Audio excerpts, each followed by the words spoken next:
Jumpa lagi di 5 Minutes to Know bersama gue Karen dan gue Alvinta yang akan menemani kalian sama 5 menit ke depan. Nah, untuk episode 6 part 2 ini kita akan membahas tentang Hari Raya Pesak atau Paskah. Hari ini kita akan terhubung secara virtual bersama dengan teman-teman Youth GKMI yang akan menyampaikan pendapatnya tentang Hari Raya Paskah. Untuk episode 6 part 2 ini, kita juga bakal ditemani oleh Bapak Gembala kita, Bapak Benyamin Obadiah. Nah, tunggu apa lagi? Yuk kita langsung aja ke teman-teman Youth kita.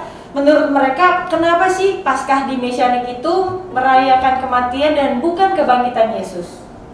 Penebusan itu harus melewati kematian, tapi kebangkitan juga harus dirayakan gitu, harus dilakukan juga supaya penebusan itu tergenapi. Nah, kalau kebangkitan dilaksanakannya di Hari Raya Buah Sulung. Yeshua mati bersama juga dengan penyembelihan anak domba Pesak yang orang-orang Israel lakukan.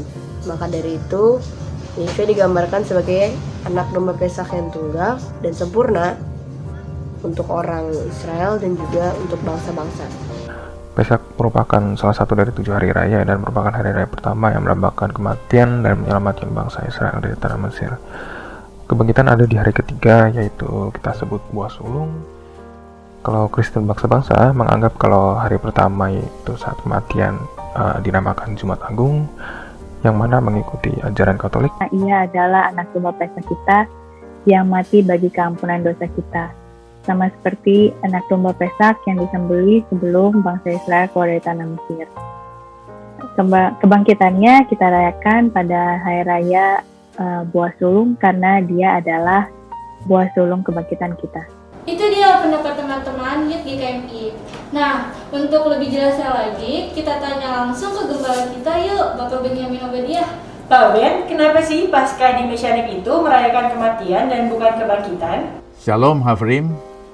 Pesak adalah hari raya pertama dari 7 hari raya Tuhan yang diperintahkan kepada Israel. Hari Raya Pesak merujuk pada penebusan, yaitu tindakan pembebasan Israel dari perbudakan di Mesir. Lalu 1200 tahun kemudian, pada Hari Raya Pesak yang sama, Yeshua HaMashiach, Yesus Kristus, mati di atas kayu salib dalam rangka penebusan umat manusia dari kuasa dosa. Lalu bagaimana ceritanya? Leluhur Israel, yaitu Abraham, datang dari Mesopotamia ke Kanaan. Karena bahaya kelaparan di sana, cucu Abraham yaitu Yakub pindah ke Mesir. Sesudah ratusan tahun di sana, jumlah keturunan Yakub dari 12 orang anaknya mencapai sekitar 2 juta orang. Oleh Firaun, mereka dipaksa menjadi budak untuk membangun kota-kota di Mesir. Karenanya, Tuhan Israel ingin agar mereka meninggalkan Mesir dan kembali ke tanah Kanaan yang dijanjikannya kepada Abraham. Untuk itu, Mose ditugaskan untuk menyampaikan pesan kepada Firaun, "Biarkan umatku pergi, agar mereka dapat melayani Elohim Israel." Tetapi Firaun terlalu angkuh, dan dia menjawab, "Tidak." Karena kekerasan hati Firaun inilah Tuhan mengirim 10 tulah, satu demi satu untuk memaksa agar umat Israel diizinkan pergi untuk melayani Tuhan.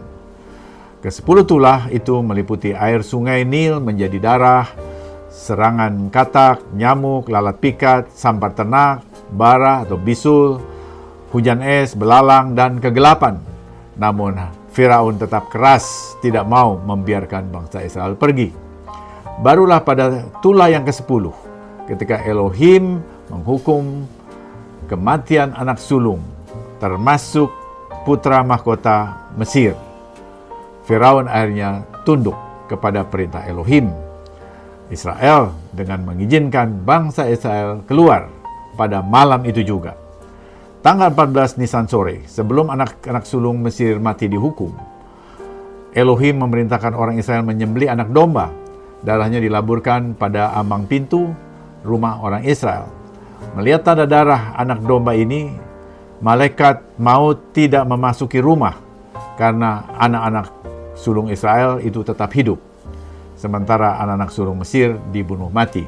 Malam itu sudah terhitung tanggal 15. Bangsa Israel pergi meninggalkan Mesir sesudah setiap keluarga membuat jamuan makan dengan menu daging anak domba, roti tak beragi, dan sayur pahit. Jamuan ini kemudian dikenal sebagai Seder Pesak. Pesak dalam bahasa Ibrani berarti melewati, yaitu melewati maut. Inggrisnya yang tepat adalah Passover, bukan Easter. Sejak itu, Pesak menjadi peringatan akan penebusan dari perbudakan di Mesir. Terpisah 1200 tahun kemudian, pada hari raya Pesak yang sama, ketika anak domba Pesak disembelih di Bait Suci Yerusalem, Yeshua HaMasiah memberi diri untuk mati di kayu salib sebagai korban pada posisi anak domba Pesak. Rasul Rabi Shaul Paulus melihat ini dan menulis, sebab anak domba Paskah kita telah disembelih, yaitu Mesias, 1 Korintus 5 ayat 7. Ini menunjukkan bahwa Pesak di Mesir dan di Yerusalem merupakan satu kesinambungan. Ini esensinya, sama seperti darah anak domba Pesak yang dilabur di ambang pintu meluputkan anak sulung Israel dari maut.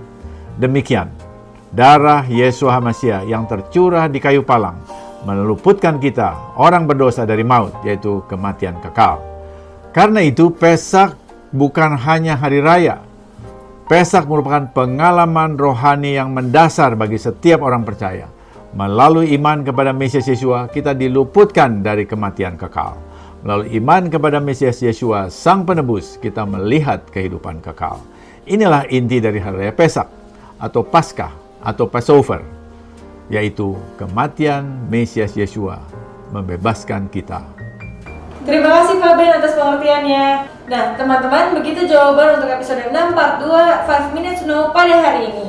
Kami menunggu interaksi teman-teman semua, baik kritik, saran, pertanyaan, maupun request topik untuk selanjutnya, dan dapat disampaikan di kolom komentar.